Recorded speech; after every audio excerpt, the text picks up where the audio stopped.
The passport lay on the table with an air of quiet defiance, as though it had spent years learning to deceive anyone who dared to open it. Inspector Moreau noticed it the moment he stepped into the dimly lit room of the Quai des Orfèvres, its navy cover worn smooth by hands that had touched it too often and for too many reasons. Rain clung to his coat and pooled beneath him as he leaned closer, studying the document's edges, the faint scent of foreign tobacco rising from it as if it carried with it the breath of another life. Outside, the Seine dragged its grey waters under Pont Saint-Michel, the river swollen with a winter melancholy that seemed to seep through the city's old stones. Moreau had seen passports belonging to sailors, smugglers, diplomats, and men who preferred to leave Paris with no intention of returning. Yet there was something about this one that troubled him immediately. The photograph showed a calm, almost indifferent gaze. The name beneath it belonged to a person who, according to all records, should have been alive and well in a provincial town far from Paris. And yet the passport had been found clutched in the cold hand of a dead man lying in a modest rented room near the Canal Saint-Martin. Moreau could not shake the feeling that the passport hadn't simply lied about its owner. It had lied about its purpose too, whispering hints of a life lived in shadows and a death that had not come by accident. It was as though the passport itself had been waiting for someone to notice, someone who knew how to read the silence between its pages. Cases like these rarely reached daylight. They lived in the corners of Paris no one wished to acknowledge, drifting like smoke between alleys and shuttered windows. If you wished to follow Inspector Moreau through every step of this descent, through the fog along the Seine, the murmurs in the cafes, and the secrets carried by a passport that should never have existed, stay close. Your support keeps these stories alive, so let the world hear them. Like, share, and subscribe to help this investigation find its way forward. The room beside the Canal Saint-Martin held the kind of stillness that does not belong to the living. Inspector Moreau paused at the threshold, letting the damp air settle around him as though the building itself needed a moment to acknowledge his presence. Dawn had barely begun its slow ascent over Paris, yet the faint bluish light pushing through the narrow window cast elongated shadows across the uneven floorboards, giving the cramped space an unreal, almost theatrical quality. A kerosene lamp sat extinguished on a small wooden table near the bed, its glass chimney still warm, suggesting someone had turned down the flame not long before the discovery. The dead man lay on his back, arms slightly bent at his sides, as if he had fallen into an uncomfortable sleep from which he expected to rise at any moment. His expression was calm, lacking the tension Moreau had seen so often in cases involving violence or fear. This man appeared almost resigned, as though whatever had brought him to this room and this end had been accepted long before he arrived. A thin layer of moisture clung to the inspector's overcoat, evidence of the persistent drizzle outside. Paris had been caught in a sullen winter mood for weeks, its streets slick with rain and its canals reflecting the heavy gray sky.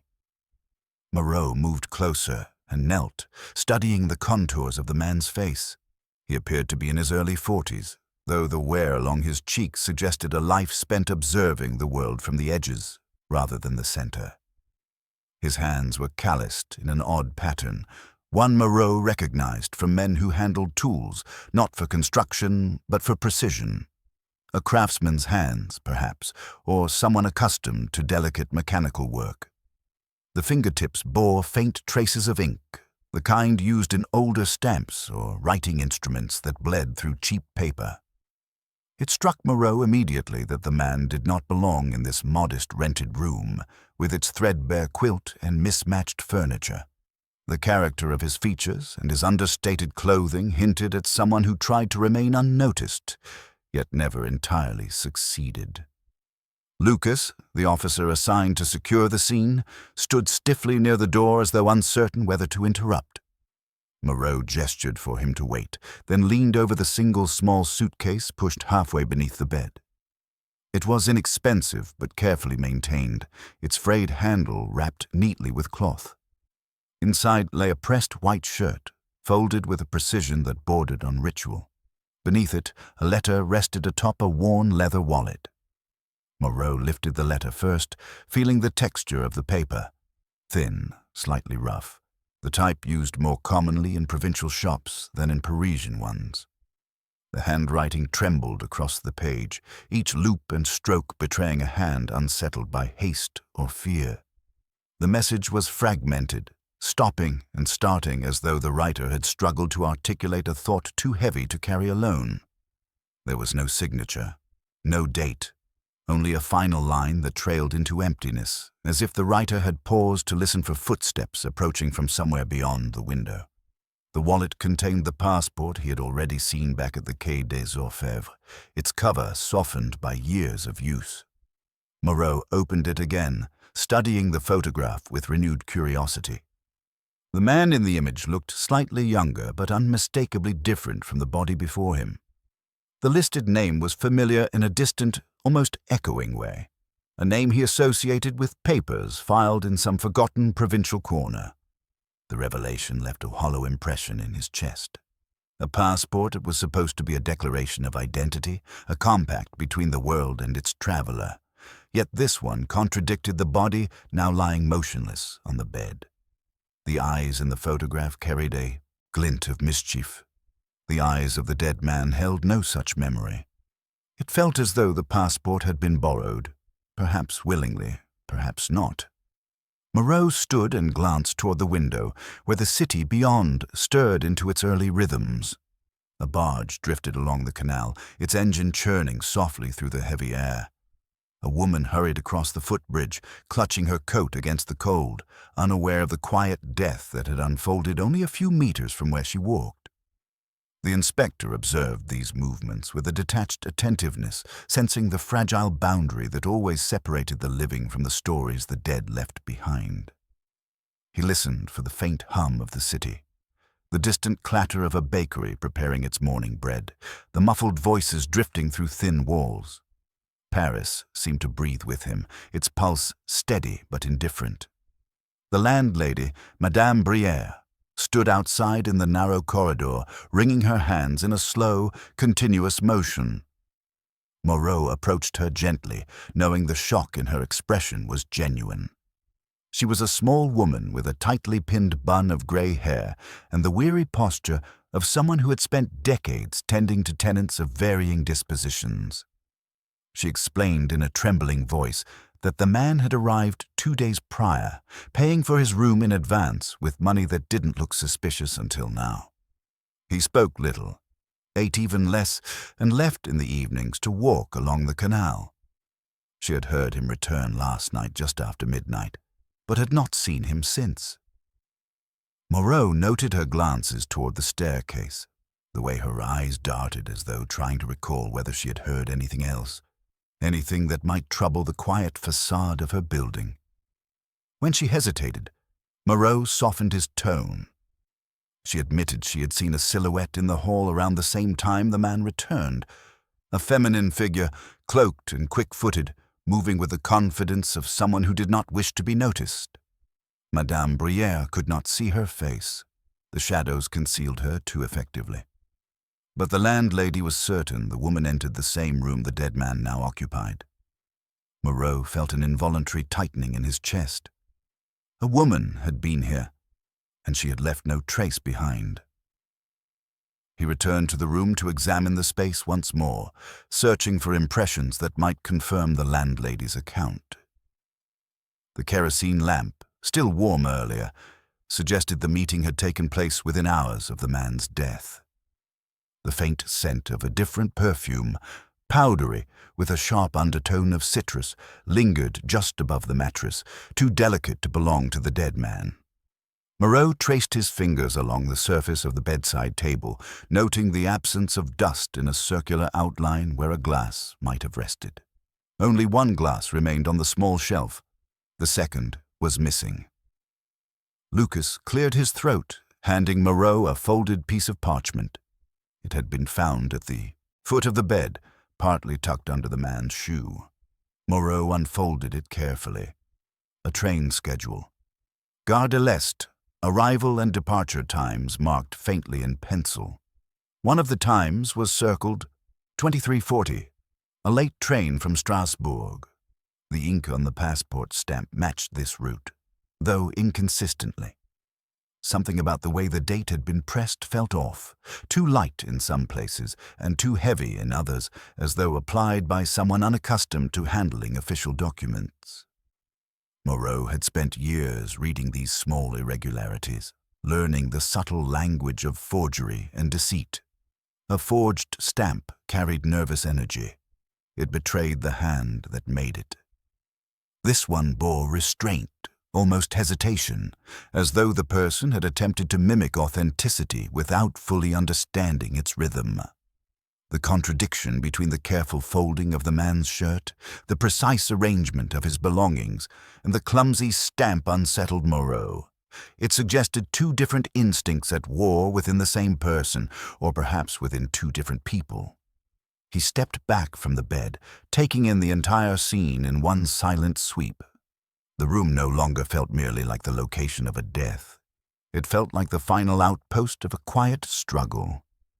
The letter's trembling handwriting, the missing glass, the feminine perfume, the train schedule, and the deceptive passport formed a constellation of clues that did not align easily. They hinted at secrets that had crossed borders, secrets that had drifted from provincial anonymity into the dense, indifferent heart of Paris. As he prepared to leave, Moreau cast one last look at the dead man's face. It struck him that the man seemed neither frightened nor surprised at his end. There was a faint softness in the lines around his mouth, an almost peaceful acceptance that stirred something inside Moreau. A sense that the man had not come to Paris to flee, but to surrender something, perhaps even to surrender himself. The passport in his wallet had not lied out of carelessness. It had lied with purpose, shielding an identity that no longer belonged to the world this man inhabited.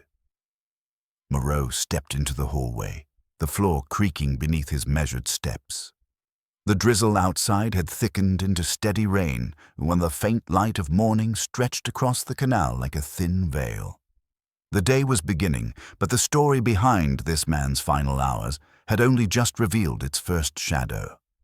Moreau felt the weight of the case settle around him, quiet but insistent, urging him toward the next clue, waiting in some other corner of the city. The train to the provincial town cut through the grey morning like a slow-moving blade, its whistle echoing across the wet platforms of Gare de l'Est as Inspector Moreau stepped aboard. He carried only a small case and the troubled silence of the dead man's passport, its mismatched photo and name weighing on his thoughts more heavily than any physical burden. The compartment he chose was empty, save for the faint smell of coal smoke drifting in through the window, the lingering scent of the previous passengers still caught in the upholstery. Moreau settled into his seat, watching droplets race down the glass as the train lurched forward. The rhythmic clatter of wheels on the rails created a somber cadence that seemed to mirror the steady pulse of the investigation. This journey, he knew, would draw him into the life of a man who existed in two places at once, as a corpse in Paris and as a familiar presence in a town that believed him to be alive. The countryside unfolded in long stretches of fields rendered colorless by winter's touch. Trees stood like skeletal guardians along the horizon, their branches reaching skyward in silent supplication. Moreau allowed the scenery to wash over him, using the monotony to order the fragments of the case in his mind. The passport, the letter without a signature, the landlady's memory of a woman drifting through the hallway like a ghost, all of it pointed toward an identity constructed with meticulous care. But constructed for what? To hide a past? To escape a present? Or to borrow someone else's future? By late morning, the train pulled into the provincial station. The platform was nearly deserted, save for a ticket clerk buttoned tightly into a wool coat and a young woman sweeping fallen leaves into a neat pile. The station itself bore the charm of places untouched by time, a modest structure with faded signs and the faint smell of old varnish lingering in the air. Moreau descended onto the platform with a calm, outward patience that masked his anticipation. The man whose name graced the passport was said to live only a short walk from the station, in a neighborhood where cobbled streets curved gently toward a central square.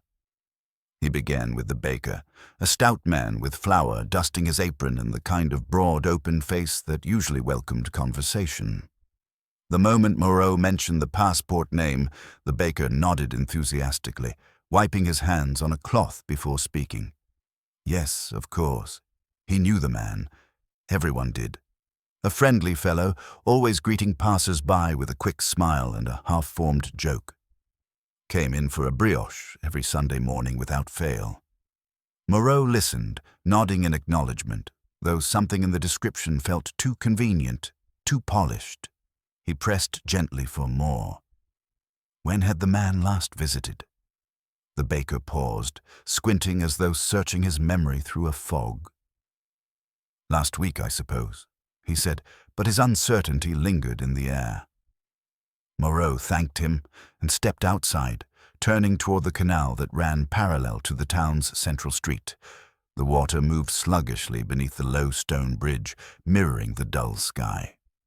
He crossed it, heading toward the address listed in older municipal records. Along the way, he passed the station attendant sweeping away the morning chill with a brisk walk. When confronted with the name from the passport, the attendant responded quickly, almost too quickly. Yes, he knew the man. Had seen him board a train only days before. Couldn't remember which one, but the face was unmistakable. Moreau observed the man's features closely. The darting eyes, the slight tremor in his jaw when elaborating. He sensed not dishonesty, but rehearsal, as though the attendant recited a line practiced long before Moreau's arrival. The house itself was modest, with a narrow porch and clay pots filled with dormant plants lined up against the wall. It was the kind of place one expected to smell of warm bread or wood polish. But the windows were shut tight, the curtains drawn. Moreau knocked twice before a frail, elderly neighbor peeked from behind her door across the street. She shuffled toward him, her worn slippers tapping lightly along the pavement. Her face held the softness of someone who had lived long enough to recognize the currents beneath spoken words. Yet she greeted him with a smile, lined by years of gentle observation. When Moreau introduced himself and asked about the man whose name appeared on the passport, her eyes brightened. She spoke fondly of him, a reliable tenant, polite, fond of feeding stray cats near the canal. Her voice trembled slightly with nostalgia, but when Moreau asked when she had last seen him, she hesitated, searching for an answer. Not long ago, she ventured, but her gaze drifted toward the shuttered windows of his house, and doubt crept into her expression. As Moreau pressed for details, her voice wavered.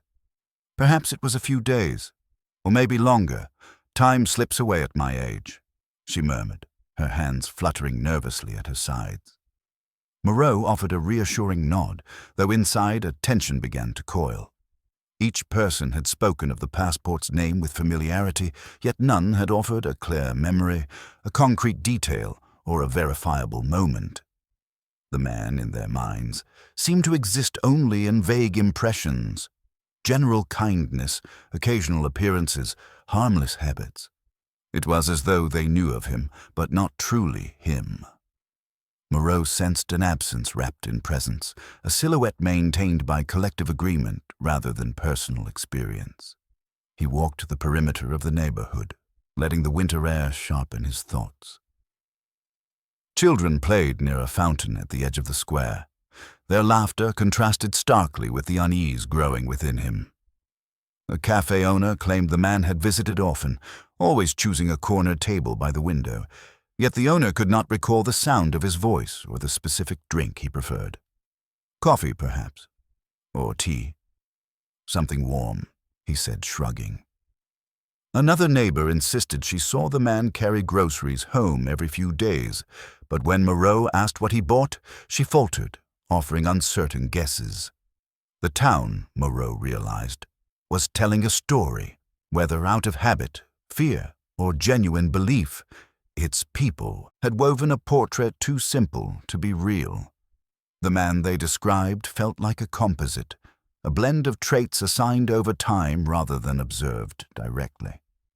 Moreau felt the weight of the passport in his coat pocket, its lies layering themselves upon the lies spoken around him. For the first time, he wondered whether the man listed in the document had ever truly lived among these people in the way they claimed. He approached the house again, testing the door. Locked. He circled the garden, noticing the absence of footprints in the damp soil, the leaves undisturbed beneath the window, the faint smell of dust clinging to the shutters. No one had been inside for days, perhaps weeks. Yet the townspeople spoke as if he had passed by only yesterday. A cold draught swept through the street, carrying with it the distant sound of church bells. Moreau breathed in the crisp air, letting the unease settle deeper. The town did not lie openly. It lied gently, with a soft touch of people who believed they were preserving something delicate. That was what unsettled him most. Their familiarity felt performative, as though meant to protect a truth hidden beneath layers of polite assurance. He sought out the postman next, a tall man with red cheeks and a straightforward manner. "Ah, him," the postman said. "Certainly. I deliver letters to him all the time." Moreau waited. The postman scratched his chin. "Well, not recently. But yes, I have." Moreau asked for details. Envelopes, names, dates. The postman's confidence wavered, and he finally admitted he could not recall a single specific delivery. By late afternoon, clouds gathered low over the town, casting a muted gloom over the narrow streets. Moreau sat on a bench near the canal, watching a stray cat stalk a lone pigeon. The scene mirrored the atmosphere of the investigation, movement concealed by silence, intention masked by routine. The passport, which had seemed at first to be a clumsy forgery, now appeared to be the centerpiece of a carefully orchestrated illusion. And the town was participating in that illusion, willingly or unknowingly. Moreau's thoughts drifted to the woman in the hallway back in Paris, the silhouette seen by the landlady. He wondered whether she carried the truth the townspeople avoided, whether she had walked these same streets, perhaps watching from a distance, waiting for something to unravel. He stood and began the walk back toward the station. As he passed the baker once more, the man waved with a forced chair that did little to dispel the weight pressing on Moreau's mind. The train whistle sounded in the distance, announcing its arrival. Moreau took a final look at the quiet town behind him. Its charm masked a shared reluctance, a collective refusal to confront something that had long been buried. As he boarded the train back to Paris, the evening light dimmed into a muted violet. The door closed softly behind him, sealing the unanswered questions inside his thoughts. The man described by the townspeople did not match the corpse in Paris, nor did he resemble someone who could carry the weight of a double life. Yet Moreau could not ignore the feeling that the town's half-truths pointed toward a deeper fracture, one that connected the two identities in ways still concealed by distance and silence. When the train pulled away, the town receded into the gathering dusk, its windows glowing faintly like embers, clinging to fading warmth. Moreau sat back in his seat, the rhythm of the wheels rising once again. The passport in his pocket felt colder now, heavier with the knowledge that it belonged to a man who might exist only in stories. And somewhere between Paris and this small town, the real truth waited. Paris greeted Inspector Moreau with its usual mixture of indifference and quiet expectation, as though the city itself watched him return but refused to betray its awareness.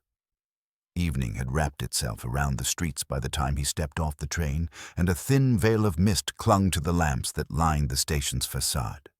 The Gare de l'Est pulsed with life in a way the provincial town never did. Travelers hurried toward waiting carriages, porters hauled heavy trunks with trained efficiency, and scattered conversations rose and fell like waves breaking softly against a distant shore. Yet amidst all this movement, a peculiar emptiness seemed to hover around Moreau, as though the answers he carried back from the town had only widened the void at the heart of the case. The station's great hall stretched before him, its high windows gathering the glow of the lamps and scattering their light across the polished floor. Moreau paused, allowing his gaze to travel across the broad expanse. He tried to imagine the dead man moving through this same space only days earlier, clutching the falsified passport, perhaps scanning the crowds for someone he trusted or feared. The letter in the man's suitcase had hinted at a rendezvous, and Moreau could not shake the idea that the Gare de l'Est had been meant as the meeting point. The circled train time on the schedule suggested the late arrival from Strasbourg, a detail that drew his attention instinctively toward the platform where such trains typically arrived. Before approaching the platform, he sought out the station master, a rigidly composed man whose mustache curled with military precision. Moreau introduced himself, presenting the passport photograph and asking whether the man, or someone resembling him, had passed through the station recently.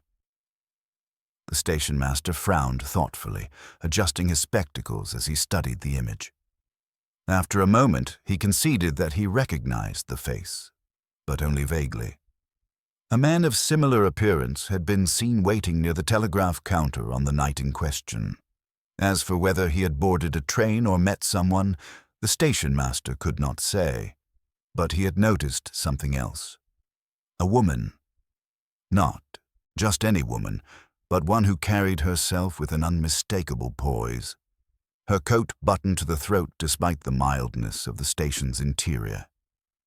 She moved with the kind of purposeful elegance Moreau associated with those accustomed to crossing borders, not always geographical, but social, emotional, or moral. The station master recalled how she had stood apart from the crowds, her gaze fixed on the entrance as though expecting someone specific. When Moreau presented the faint description given by the landlady, cloak, quiet footsteps, indistinct silhouette, the station master nodded with certainty. Yes, he had seen such a woman. She had purchased a ticket she never used. Moreau thanked him and proceeded toward the telegraph counter. The clerk there, a wiry young man with ink-stained cuffs, looked up nervously as Moreau approached. The inspector explained his purpose and laid the passport photograph on the counter. The clerk swallowed hard, then admitted that he had seen the man on the night of the scheduled train's arrival. The man had sent a brief telegram, though the clerk could not recall the exact wording. Telegrams were private. He could only reveal the destination. Strasbourg, he said. The same city from which the circled train had arrived. When asked if the man seemed anxious, the clerk hesitated before conceding that he had appeared uneasy, glancing over his shoulder more often than most. The atmosphere around the telegraph stand still held a residue of tension, as though the memory of the encounter clung to the air. Moreau stepped aside, allowing the noise of the station to wash around him as he gathered the fragments in his mind.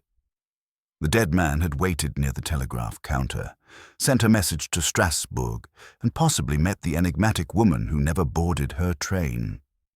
The lines between their actions were thin but unmistakably connected. He made his way toward the platform from which the Strasbourg train typically arrived. The platform was nearly empty now, save for a porter stacking discarded crates and a stray dog curled near the track's edge. Moreau paced slowly along the platform, letting the rhythm of his steps match the echo of the rails. He tried to picture the scene as it might have unfolded days earlier. The dead man arriving, scanning the crowds. The woman standing at a distance, watching him approach. Their paths converging, yet only briefly. Something had driven them apart again. Something urgent, perhaps dangerous. The porter noticed Moreau and approached with subdued curiosity. When Moreau explained his inquiry and showed the photograph, the porter nodded with a hint of recognition. He had seen the man earlier that week, standing alone as if waiting for someone. But what the porter remembered most vividly was the woman who joined him. She looked nervous, he said, like she expected someone to follow her. When Moreau asked if the porter had heard them speak, The man shook his head. Their conversation had been too quiet, lost beneath the station's noises. But he did recall a moment when the woman pressed something into the man's hand before stepping away.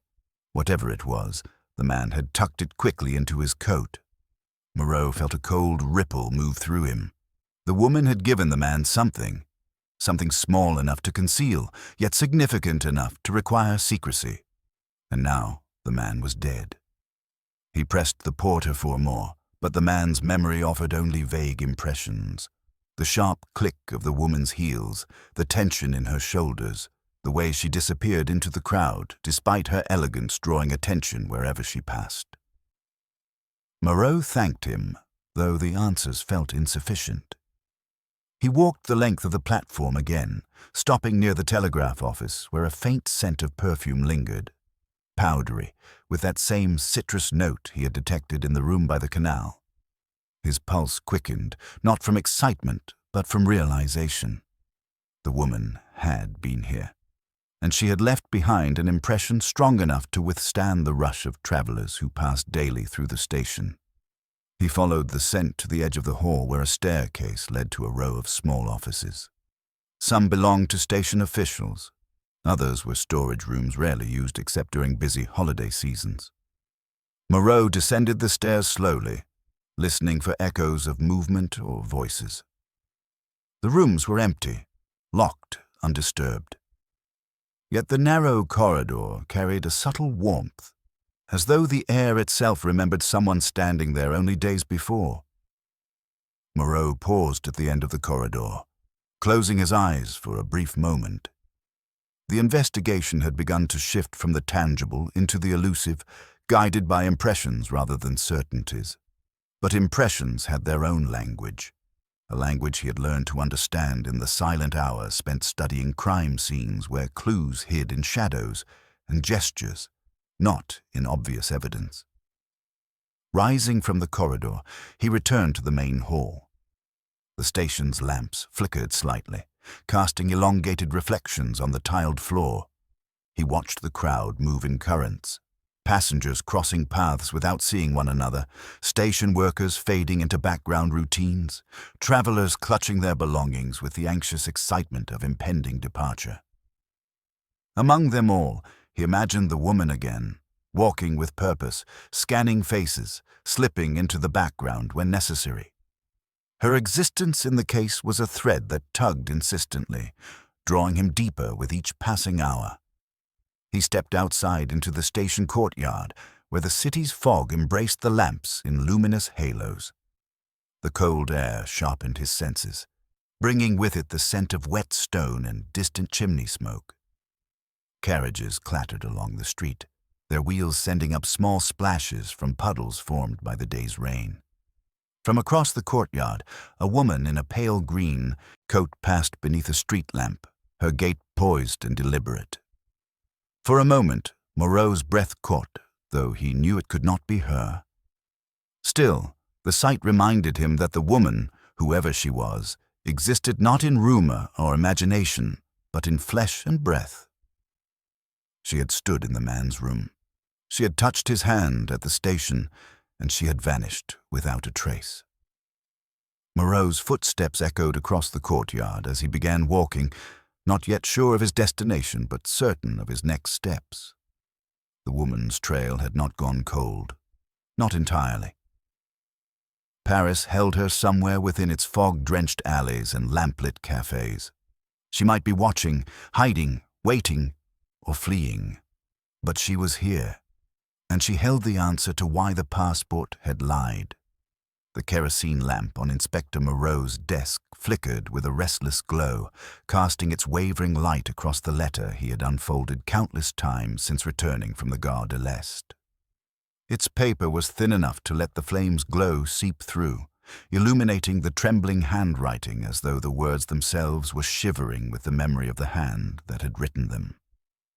Moreau leaned forward, elbows planted firmly on the worn wooden surface, feeling the familiar quiet of his office settle around him like a blanket pulled tight against the encroaching cold. The Seine murmured beyond the window, its muted currents brushing against stone embankments as though mimicking the slow, deliberate rhythm of Moreau's thoughts. He read the letter again, though each reading brought no new clarity, only deeper shadows. The letter's words were fragmented, punctuated by hesitant pauses, unfinished phrases, and lines that broke off sharply as though the writer had been interrupted or overcome by uncertainty. It spoke of a meeting, an apology, a need to confess something that had weighed heavily on the writer's conscience. Moreau traced the strokes of the handwriting with his eyes, noting the uneven pressure of the pen, the slight tilt of each letter. The writer had been distressed, not merely hurried. The unevenness had the tremor of someone writing while listening intently for footsteps behind them. No signature, no date, no clear indication of whether the letter had been intended for the dead man or for the woman who had vanished like mist from the corridors of the Gare de l'Est. What troubled Moreau most was the tone, an intimate familiarity that suggested the writer knew both fear and guilt. Each line carried the weight of emotional conflict, of someone torn between revealing a truth and preserving it. He leaned back, closing his eyes briefly as the warmth of the lamp pressed against his eyelids. The fog outside had grown thicker since his return, settling over the city in a way that muffled the usual commotion of late-night Paris. He felt the heaviness of the silence, the sense that the city itself was holding its breath. He rose from his chair, placing the letter in his coat pocket, and headed toward the door. The truth behind the letter did not live within the paper. It lived in the places where the dead man had walked, the cafes where he had sat, the people who had seen him but could not remember him clearly. It lived in the faint smell of perfume left behind by the woman who had visited him and in the echo of her hurried steps disappearing into the night. The night air outside wrapped itself around Moreau like a damp veil. The lamps along the Quai des Orfèvres glowed dimly through the fog, creating halos of light that seemed suspended in the air. Moreau set off toward the cafe near the canal, where the dead man had been spotted by several patrons in the days leading up to his death. The establishment was small, with a facade that bore the wear of decades, cracked paint, faded signage, and a wooden door that complained with a long creak each time it opened. Inside, the smell of old coffee grounds mixed with the faint sweetness of pastries left out too long. The owner, Monsieur Albanais, was a wiry man with sharp eyes that had seen more than he ever admitted. He greeted Moreau with a cautious nod, wiping his hands on a towel that had long since lost its color. When Moreau explained his purpose and produced the letter, the owner examined it with a frown. He shook his head slowly. "I've seen many letters in my time," he said softly, "but none written by our quiet friend." The term, "our quiet friend," caught Moreau's attention. Albanais explained that the dead man had been a regular presence, always choosing a corner table, always arriving alone, always leaving without a word. And yet, Albanais continued, glancing at the letter again, he never looked like a man waiting for someone. But people like him, quiet, watchful, they're often the ones carrying heavy secrets. Moreau asked whether he had ever seen the mysterious woman enter the cafe. Albanais nodded after a long pause. "Once," he said. "She stood outside for a while, watching through the window. I thought she might come in, but she didn't. When she finally entered, she walked straight to him. They spoke only briefly, and then she left. He didn't finish his drink after that." Moreau pressed for more details, but Albanais could offer little beyond impressions. The rigid set of the woman's shoulders, the way the dead man's hands trembled slightly after she left. No names exchanged, no raised voices, no lingering glances. It was a meeting devoid of theatrics, yet charged with unspoken meaning. A convergence of two people who carried secrets that neither dared speak openly. As Moreau left the cafe, the fog thickened around him, swallowing the street and muting the sounds of the few remaining pedestrians. He walked toward the canal, letting the slow churn of the water anchor his thoughts. The letter weighed heavily in his pocket, its unfinished lines echoing the incomplete truths surrounding the dead man's final days. He paused near a lamp-post, adjusting his coat collar as a gust of cold wind swept through the narrow alley. The canal's surface rippled gently under the faint glow of the lamps. Moreau imagined the dead man lingering here, gazing at the water as though seeking answers within its depths. The letter's words returned to him, hints of remorse, of a burden carried too long. The tone suggested emotional entanglement, a relationship that had frayed under pressure, strained by something too dangerous to confront directly.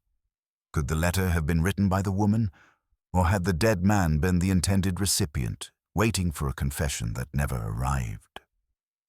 Determined to find more, Moreau walked on until he reached a second cafe, smaller and less frequented than the first, a place where shadows gathered more comfortably than patrons.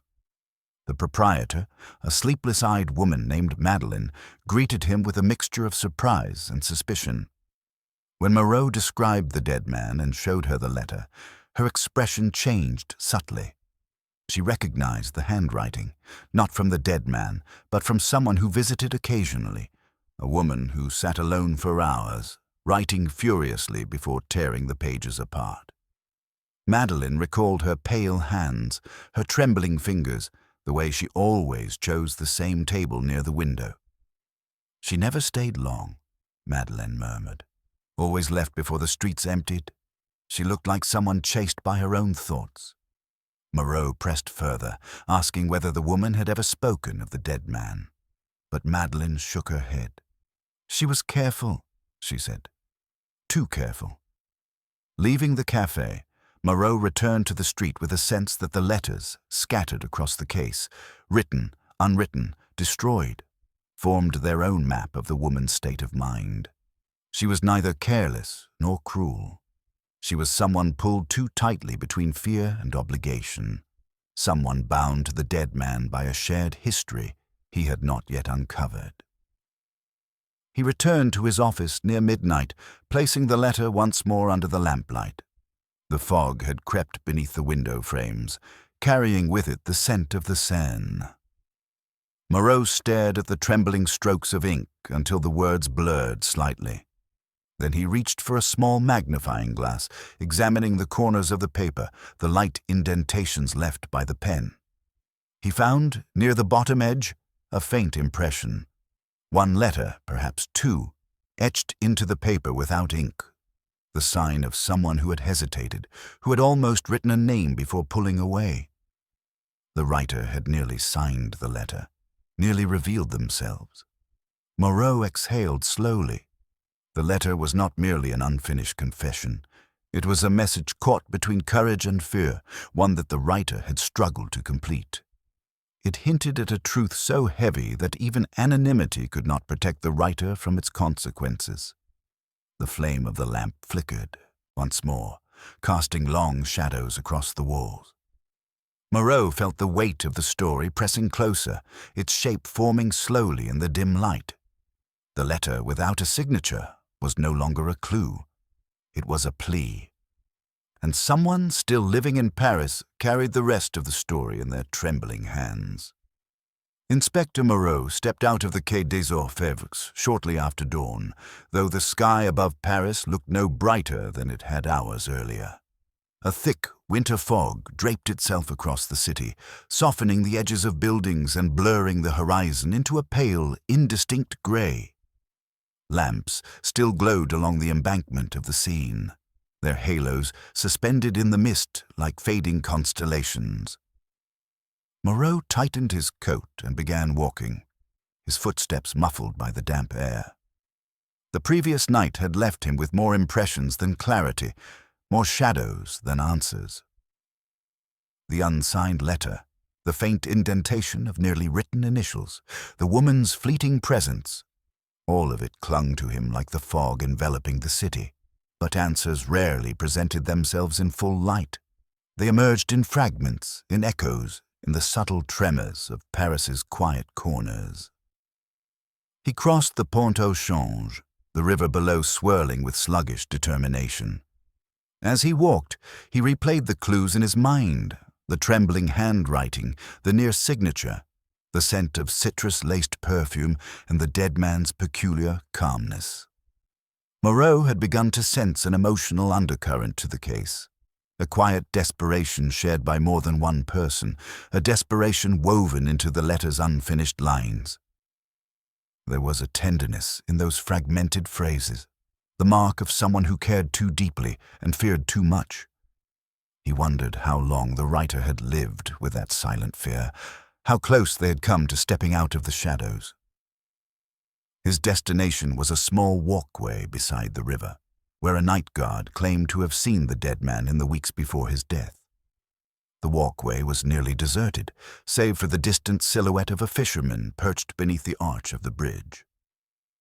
Moreau approached the guard's modest booth, rapping lightly on the wooden frame. The guard, a gaunt man wrapped in a heavy scarf, blinked with weary recognition when Moreau showed him the passport photograph. Yes, he had seen that man more than once. The guard described him as restless, often pacing the walkway late into the night, staring at the water as though waiting for something to rise from its depths. "And the woman?" Moreau asked. The guard's eyes narrowed thoughtfully. He lowered his voice. Yes, he had seen her too. A graceful figure, often appearing shortly after the man arrived, keeping her distance until she felt the moment was right to approach. Sometimes she spoke to him. Sometimes she stood beside him in silence. But the guard remembered her eyes most, the way they darted to every passing shadow, as if she feared being seen together with the man. They never stayed long, the guard said. But there was something heavy between them, something unspoken. Moreau felt a tightness in his chest as he listened. The guard's description aligned too perfectly with the impressions left by the letter. The woman's nervousness, the man's quiet acceptance. They were bound by something invisible yet palpable, a history neither could escape. He thanked the guard and continued along the riverbank. The fog thickened as he walked, swallowing sound, muffling footsteps, turning familiar routes into eerie, shifting landscapes. The city's usual noises, the clatter of horses, the murmur of early workers, the distant hum of the market, were muted beneath the damp blanket. Only the soft lapping of water against stone reached him clearly, creating a rhythm that matched his contemplative pace. The woman's presence had threaded itself into every corner of the investigation, yet she remained an apparition, seen but not known, felt but not understood. Her perfume lingered in rooms, her silhouette passed through memories, her handwriting trembled across torn pages. But who was she? A lover? A conspirator? A witness too afraid to speak? Moreau sensed she carried truths that could either unravel the case or entangle it further. And the townspeople's evasive warmth, their half-believed stories, their rehearsed familiarity, these two pointed toward a shared silence. A silence too pronounced to be innocent. Moreau turned into a narrow alleyway, leading toward a cafe where a night shift waiter claimed to have seen the man in the days leading to his death. The cafe was just opening when Moreau arrived. The smell of freshly ground coffee mingled with the faint odor of stale smoke as the waiter arranged chairs outside. When Moreau presented the photograph and described the woman, the waiter hesitated before nodding. He remembered the pair. They had sat together at the back of the cafe late one evening, speaking in hushed voices. The dead man had looked distressed, the woman anxious. The waiter recalled the man running a hand through his hair repeatedly, his face pale beneath the lamp's glow. At one point, the woman had gripped his wrist and whispered something that made him freeze. Then, abruptly, she had stood and left, moving quickly through the door as though chased by her own thoughts. "What did he do after she left?" Moreau asked. The waiter paused, his brows knitting. The man had remained seated, staring at the table where her hand had touched his. He had looked broken, as though something vital had slipped from his grasp. He finished his drink slowly, then left without speaking. Moreau absorbed every detail, understanding with growing certainty that the woman and the dead man were entangled in a web neither could escape. The letter's tremor made sense in this context. Someone had been afraid to speak, afraid to remain silent, afraid of the consequences of either choice. As he stepped outside, the fog momentarily parted, revealing the Seine's pale shimmer in the distance. Moreau felt an unsettling sensation, the sense of being watched. He turned slowly, scanning the edges of the alley. The fog was too thick, the silhouettes too vague, yet the awareness persisted. An instinct honed over years of navigating danger. Somewhere nearby, unseen, someone could be observing him. He walked on, letting the sensation linger as a warning. His next destination was the home of a retired inspector who had once handled a case involving a man with the same name as the passport owner. The archive file he discovered earlier had been incomplete, misfiled in a manner that suggested deliberate interference or simple negligence. He needed context, a story that might explain the shadow hanging over the name. The retired inspector lived on a quiet street lined with dormant chestnut trees. When he opened the door, his expression shifted from surprise to wary recognition. Moreau explained the situation, showing him the passport and the nearly signed letter.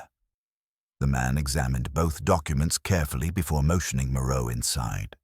The retired inspector spoke slowly, his voice carrying the weight of long-buried memories. Years ago, there had been whispers, nothing proven, nothing official, about a man who disappeared under mysterious circumstances. Not the dead man found by the canal, but another, a man with a similar name, a similar face. Rumors suggested the existence of two men whose identities had crossed paths, tangled in some old, forgotten incident. The truth had never been established. Files were misplaced. Witnesses contradicted themselves. The matter had quietly dissolved. But the woman, the retired inspector added, she was involved. At least, that's what people said. No one knew her real name. Some claimed she had been protecting one of the men. Others believed she had betrayed both. Moreau felt the room tighten around him. The echoes of the past were vibrating through the present, as though the city had tried for years to bury a story that refused to stay silent. He left the house with a growing sense that he was not just following a trail. He was stepping into the wake of an old catastrophe. The fog clung to him as he walked, heavy with the scent of damp stone. The city around him seemed to pulse with unspoken secrets, whispering their resonance through alleys and doorways. As he reached the embankment once more, the Seine rolled beneath him with quiet persistence, its waters carrying reflections of lamps, fog, and the faint silhouette of a woman he had yet to meet. He stood there, listening to the river, sensing that her story and her fear were closer than ever. The echoes in the fog were no longer clues. They were warnings. The archives of the Quai des Orfèvres were colder than the winter streets outside, a subterranean vault of forgotten cases and dust-laden files where time seemed to slow to a contemplative crawl. Inspector Moreau descended the narrow stone steps with the steady caution of someone approaching a place that housed more ghosts than papers. The faint hum of the city above faded with each step until all that remained was the hollow echo of his boots striking the floor.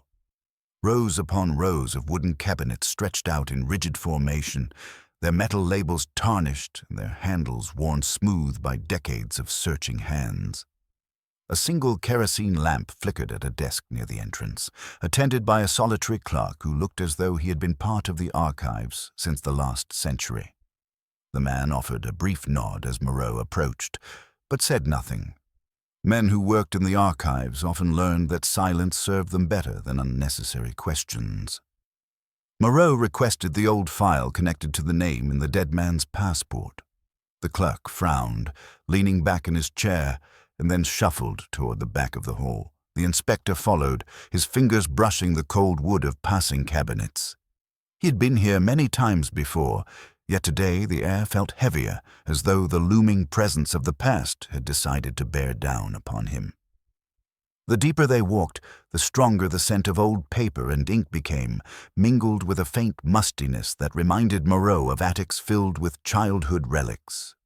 At last, the clerk stopped before a drawer labeled with a range of years spanning nearly 2 decades. He pulled it open with a grunt, revealing an assortment of files, some neat, others carelessly shoved inside. He extracted one thin file, so slim it barely qualified as a record at all. Moreau took it carefully, opening the cover with the reverence reserved for things that survived more through accident than intention.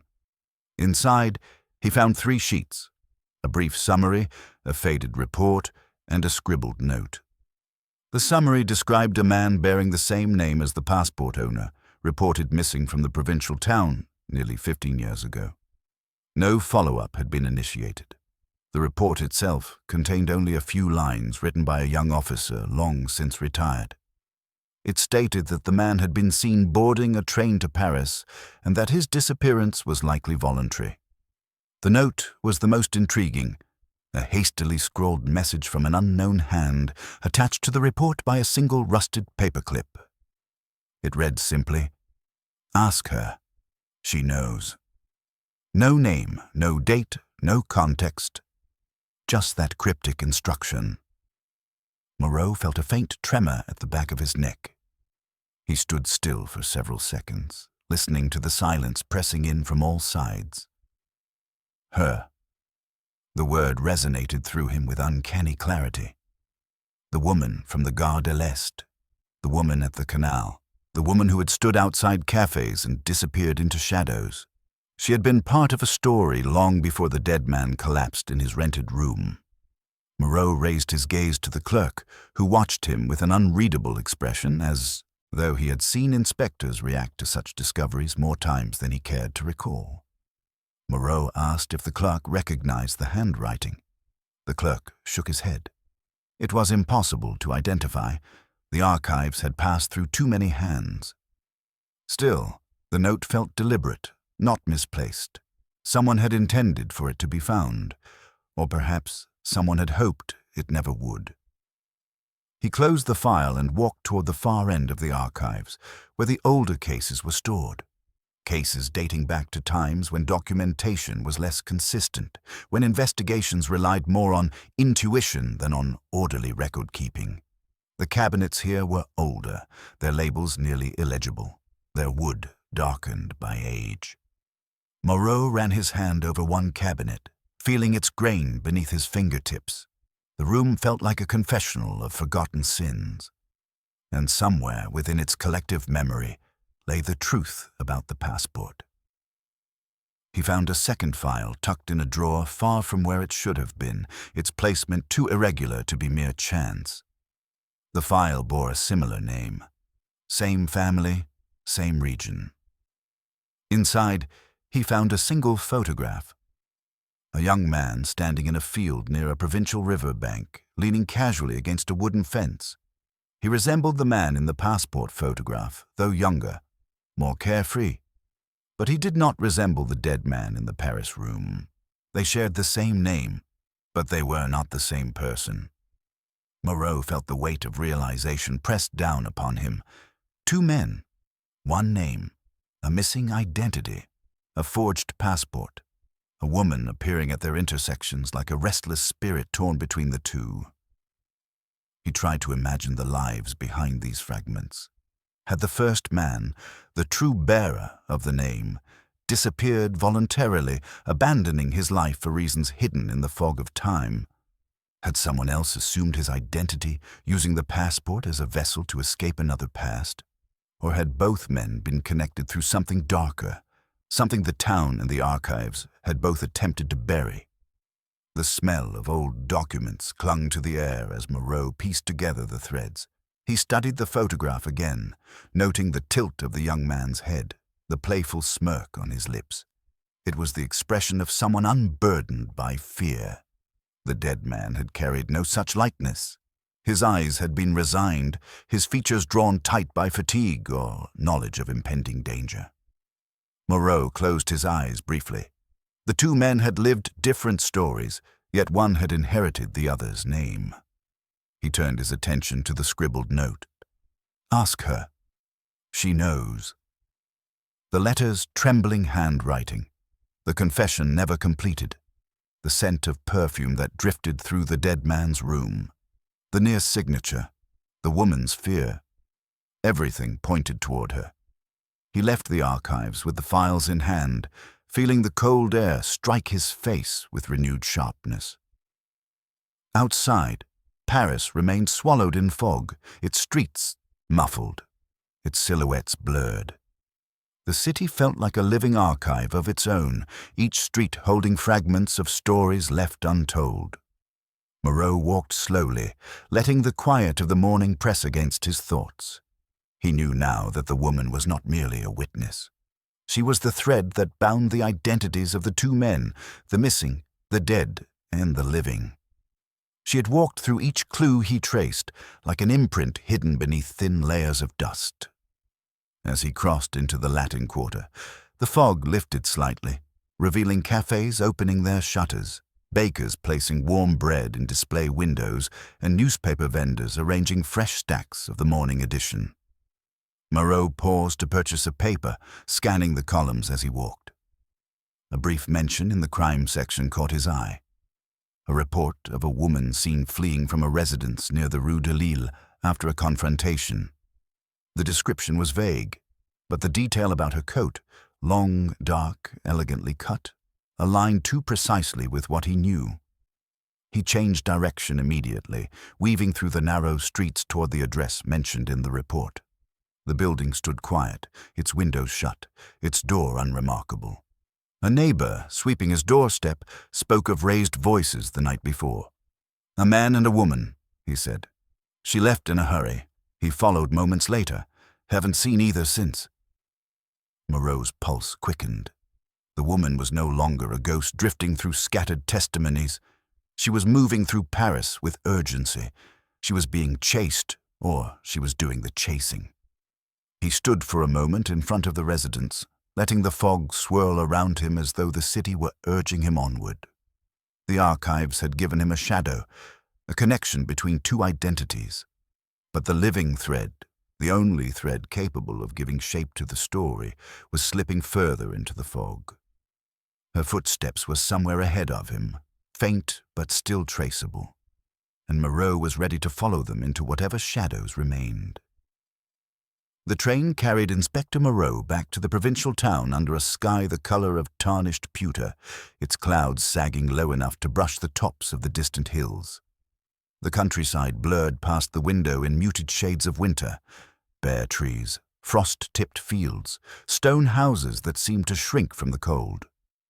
Moreau watched the passing landscape with steady focus, knowing that the answers he sought were not in the vastness of Paris, but in the small, tightly woven threads of this quiet town. The archives had revealed the existence of two men with the same name. One vanished long ago, one recently dead in Paris. Between them stood only the woman, a shadow connecting two stories, two timelines, and two lives. And if the townspeople insisted on repeating their carefully curated version of the truth, he was determined to hear what lay beneath the rehearsed warmth. When the train finally pulled into the small station, the air felt colder than before, as though the town itself had tensed in preparation for his return. Moreau stepped onto the platform, boots crunching lightly over a thin layer of frozen dew. The same young woman sweeping leaves days earlier now stood inside the station doorway, watching him with the wary curiosity of someone who recognizes an intrusion before a word is spoken. The static familiarity unsettled him. The town felt unchanged, yet the atmosphere carried a faint tremor of unease, as though the people sensed that their half-truths were no longer enough to keep their secrets intact. He made his way toward the central square, passing the baker who greeted him with a forced smile that lacked the cheerful warmth of their previous encounter. Moreau recognized the telltale hesitation, the tension in the baker's posture. The stories the townspeople had told him the first time, so fluid, so conveniently aligned, now felt fragile in the light of what he had discovered. Two men, One life lived in this town, the other perhaps only borrowing its history. Someone in this place knew the truth, and someone had taught the others how to speak around it. Moreau entered the bakery, noting the scent of fresh bread mixing with an underlying sharpness. Fire, perhaps, or guilt. He approached the counter calmly. The baker's hands trembled slightly as he wrapped a loaf in paper. When Moreau asked again about the man in the passport photo, the baker nodded quickly, too quickly. Yes, yes. He remembered him well, every Sunday morning, always polite, always cheerful. Moreau pressed gently. Had he ever missed a week? Had he ever left town for long? Had his appearance ever changed noticeably? The baker's responses faltered. I don't recall, he murmured, eyes darting toward the back of the shop. Moreau watched him carefully. The man was lying, but not out of malice, out of obligation. Did someone ask you to speak warmly of him? Moreau asked. The baker froze. A faint tremor rippled across his face, and for a moment it seemed he might confess. But something held him back, something heavier than fear of the law. Moreau thanked him and left, letting the unanswered question linger in the air like smoke. His next stop was the home of the elderly neighbor who had spoken so fondly of the man. She answered the door more slowly this time, peering at Moreau with an apprehension that had not been there before. When he greeted her politely and asked if she remembered anything else, anything at all, about the man she claimed to see only a week earlier, she blinked rapidly, struggling to maintain her composure. I must have been mistaken, she said softly. My memory. It plays tricks. Moreau stepped closer, lowering his voice. It's all right to be mistaken, but someone asked you not to be. Her eyes widened. For one brief moment they filled with something raw. Regret, perhaps, or a long-held sorrow, but she shook her head, backing away. No one asked anything, Inspector. I'm just an old woman who remembers too much and too little. He thanked her gently and walked back toward the street, though the conversation gnawed at him. She was hiding something, but not for herself. The town's reluctance had a collective quality, as though everyone shared fragments of a truth they had silently agreed to protect. As he walked, Moreau turned toward the canal that wound behind the houses. The water moved sluggishly, carrying reflections of bare branches and faded rooftops. The same stray cats that had been described in the earlier accounts prowled along the edges, indifferent to his presence. He paused on the small stone bridge, hands resting on the cold railing. From this vantage point, the town appeared peaceful, its charm unbroken. But beneath its tranquility lay a tension that hummed like a distant echo, persistent, indistinct, and impossible to ignore. He followed the canal path toward the small cafe where the man supposedly spent long afternoons. The proprietor, a soft-spoken woman with a tired smile, greeted him with a polite nod. When he asked about the man once more, she hesitated before offering the same vague descriptions. Warm, friendly, quiet. Moreau listened, then placed the passport photograph on the counter. Is this the man you knew? He asked. Her expression wavered. She studied the photograph, blinking rapidly. I believe so, she whispered. But Moreau saw the truth in her eyes. She wasn't certain. Not truly. And her uncertainty frightened her. He leaned in slightly. Did you ever see him with someone else? Her lips parted as though she might answer, but she closed them quickly, glancing toward the windows. People come and go, Inspector. I don't see everything. Moreau's patience remained steady, but the weight of the charade pressed heavily against him. This town was not protecting a man. It was protecting a story. A narrative shaped years ago, perhaps born out of grief or fear, and preserved through repetition rather than recollection. He stepped outside and began walking through the narrow back streets. The cobblestones were slick with frost, and the faint scent of wood smoke drifted from chimneys. He passed an elderly man repairing a bicycle, a woman hanging laundry despite the cold, children chasing one another with scarves trailing behind them. Ordinary life continued, yet every face turned toward him with too quick a smile or too sudden a glance away. They knew he had returned with more questions, and they feared the answers he might uncover. At last, he approached the small house that once belonged to the man whose name appeared on the passport. Its shutters remained firmly closed, the door locked. Moreau circled the property, noting the overgrown weeds, the undisturbed layer of dust on the windowsill, the absence of footprints near the garden. This house had not been lived in for a long time, and yet the townspeople insisted its owner had been seen only days before. He pressed his palm against the cold window. A faint imprint from the inside, an old palm-shaped smear, caught his eye. It was not recent, not within days or weeks, months, perhaps years. The house held the kind of stillness that only accumulates over long abandonment. A sudden sound startled him, a quiet shuffle behind him. Moreau turned sharply. At the gate stood a young woman clutching a stack of firewood, her breath visible in the cold air. She met his gaze with a mix of fear and resolve. "You shouldn't keep asking questions," she said softly. Moreau approached her slowly. "Why not?" Her eyes glistened. "Because the answers belong to someone who can no longer give them." She turned to leave, but Moreau called after her. "Who are you protecting?" The woman paused, shoulders trembling. "Not him," she whispered. "All of us."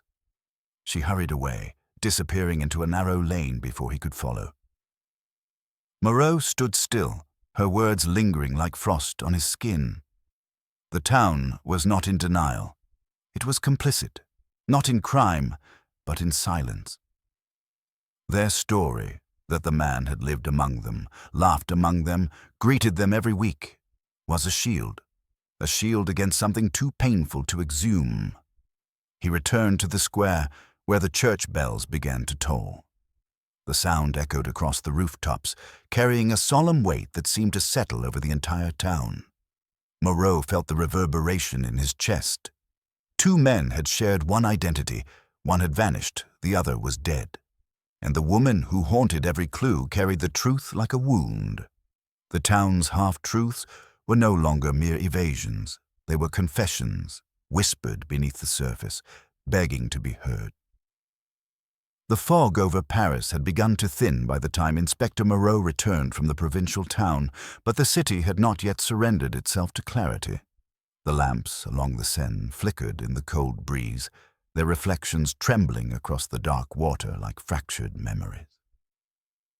Moreau walked slowly along the embankment, the sound of his footsteps merging with the muffled lap of the river.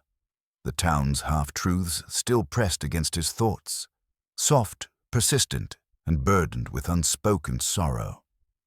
Two men, one name, a woman who moved through the story like a shadow fleeing from its own origin, and now the last thread remained, the truth she carried, the truth she could no longer outrun. He reached the doors of the Quai des Orfèvres as dawn stretched pale fingers across the sky. Inside, the corridor hummed with subdued activity.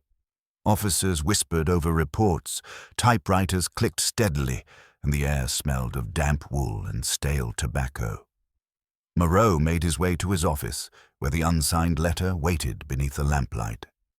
He placed his gloves beside it and stared at the trembling script that had guided him through fog, archives, and lies. Soon, the woman would have to be found. She had become the keystone in a story built on fractured identities. But she found him first. A soft knock sounded against the door, so faint it was almost swallowed by the hallway's noise. Moreau lifted his head and called for the visitor to enter. The door cracked open just enough for a slender figure to slip inside. She closed it with careful deliberation, her gloved hand lingering on the brass knob. Moreau rose slowly. Her coat was the same deep shade described by the porter at the Gare de l'Est. Elegant, sharply cut, designed to conceal more than it revealed. Her hair was pinned tightly beneath a dark silk scarf, and her posture carried the tension of someone who had traveled too far, with secrets too heavy to hold. Her eyes met Moreau's. They were tired, rimmed with sleepless nights, and filled with a quiet dread that had burrowed so deep it had become part of her expression. She stepped forward slightly, though she kept her distance, as though unsure whether trust was still a possibility in her world. "You've been looking for me," she said softly. Moreau nodded. "And you've been running." She exhaled a trembling breath, her hands tightening around the edges of her gloves. "Not from you, from the truth." He motioned for her to sit, but she remained standing as though the act itself might anchor her to a reality she had spent years avoiding. Moreau studied her with a careful patience. Her presence in the room felt like the final page of a long-forgotten chapter unfolding at last. "I know about the two men," Moreau said quietly. "Two identities, one passport, and a past this town and this city have been trying to bury." Her eyes closed briefly, as if the weight of acknowledgement was almost too much. When she opened them again, her voice trembled. "There weren't meant to be two, only one. Only the one I knew." Moreau waited, giving her the silence she needed to continue. She lowered her gaze, speaking with the hesitant cadence of someone unspooling old wounds. "The man who vanished 15 years ago, he was my brother." Her voice wavered. "He left town without warning. No one knew why. People whispered that he had grown restless, that he wanted to see the world, but it wasn't true. He left because he was scared." "Of what?" Moreau asked. "Of the man who took his name." The words settled over the room like dust falling in slow motion. Moreau leaned forward. "Then the man found dead in Paris. He wasn't your brother." She shook her head. "No. He was the one my brother trusted, or thought he could trust." She paused, gathering her breath. They worked together for a time, the real one and the imposter. They had a small workshop in the town by the canal. Mechanical repairs, watch parts, little things. My brother had a gift for precision. The other man, he had a talent for deception. Her voice broke slightly. "When my brother disappeared, the imposter told everyone that he had left to start a new life. But I didn't believe him. I searched, I waited, and then the imposter began using my brother's name." "Did the town know?" Moreau asked. "They suspected. But they loved my brother, and they pitied the man pretending to be him. So they accepted the lie. It was easier than questioning a truth that hurt too much." Moreau felt a quiet chill move through him. The town had not been lying out of malice. They had been preserving a story that shielded them from grief. "And the dead man?" he asked. She hesitated, tears forming at the edges of her eyes. "He left the town years ago. He couldn't keep living the lie. He came to Paris to find me, to confess, to tell me what really happened the night my brother vanished." Moreau's voice softened. "And did he?" She shook her head slowly. "He tried. The letter, he meant to finish it. He wanted to tell me everything, but he was afraid. Afraid the truth would destroy what was left of our lives. Afraid of the people who still remembered my brother's disappearance." "Afraid of someone else?" Moreau asked. Her gaze sharpened, filled with a shadow that made Moreau's spine stiffen. "Yes." She reached into her coat and withdrew a small object wrapped in cloth. She placed it gently on Moreau's desk. He unfolded the fabric, revealing an old pocket watch, its casing cracked, its chain broken. The initials etched into the back were faint but unmistakable. The initials of her brother. "This," she whispered, "was found in a ravine outside the town years ago. I confronted the imposter, demanded answers. He broke down. He told me there had been an accident, a fight. My brother fell." Her breath hitched, or was pushed. The imposter panicked. He took his name, his belongings, his life, and the town accepted him. Moreau stared at the watch, feeling the weight of years pressing against his palms. "And when your brother's killer came to Paris," he said softly, "someone followed him." The woman nodded. "Someone from the town, someone who feared the truth would resurface. They confronted him in Paris. And when he tried to reach me, he never made it." Moreau felt the case unfold with devastating clarity. The passport had been the last shield of a man who had lived with guilt and fear. The town's silence had been a funeral shroud stretched across 2 decades, and the woman, she had been living in a twilight of unanswered questions, waiting to hear the truth from the only person who might have given it. "Why come to me now?" Moreau asked. Her eyes glistened. "Because I knew you would keep digging, and I couldn't let another person disappear because of this." He studied her carefully. "Do you know who killed him?" She hesitated. "I know who followed him, but I don't know who struck the final blow. The truth, it may be more tangled than even I understand." Moreau nodded slowly. The case had traveled from Paris to the town and back again, weaving identities and lies into a story neither complete nor entirely knowable. Some truths, like the fog over the Seine, never fully lifted. The woman turned toward the door, adjusting her scarf with trembling hands. "All I wanted was to know what happened to my brother," she whispered. "But the truth, it doesn't heal, it only explains." Moreau watched her leave, the door closing softly behind her. He sat in silence, the pocket watch glinting faintly beneath the lamplight. The passport had carried its final lie. Not to protect a fugitive, but to preserve a story too painful for a town to face. Outside, the fog began to dissolve, revealing the river's slow, steady movement beneath the morning sun.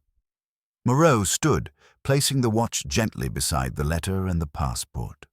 The threads of the story had converged, not neatly, not conclusively, but truthfully enough to honor the dead.